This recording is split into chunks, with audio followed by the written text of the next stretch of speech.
I actually haven't publicly commented on it, so I'd love to. Okay. I was appalled, disgusted, and pissed. Mm-hmm. You know, and not by the ruling. By the way, I think the case was walking a fine line on what could legally be proven, and that bar was really high. But if you read the testimony, and thank you for covering it so closely, your colleague did an amazing job of covering, and blow by blow. If you read what happened in that office, blow by blow, what happened in the office was disgusting. Mm-hmm. And that any person could call it hidden bias. They didn't even dare to call it that. They just called it behavior, acceptable behavior.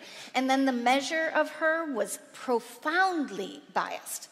You know, the objective, or subjective or objective, they just kept mixing, blurring the lines of we're going to objectively measure her by this subjective matter.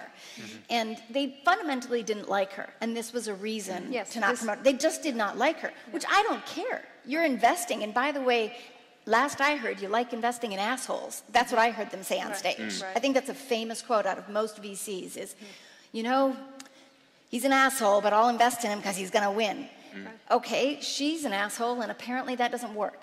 And so I think from where I sit, I was shocked that all of that came out, the how they behaved and how they measured her, and the response after the ruling was celebratory. Yep. There was no self-awareness, unlike when the CEO of Microsoft made his Grace Hopper comment that was so problematic.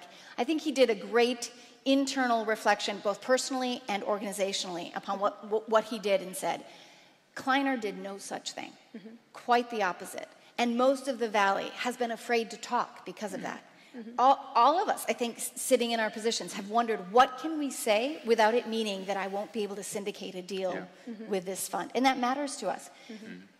We, as an organization, my board was split on it. Could we comment on it? Should we comment on it? Think about that. We're split on something that was so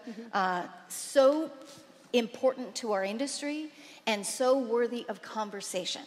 And if you didn't follow the case, I actually kind of encourage you to, if you're in entrepreneurship, because it was a great learning on how decisions are made in venture firms, and it's not unique to that firm, and how this is a relationship business. And right now those relationships are very, very insular.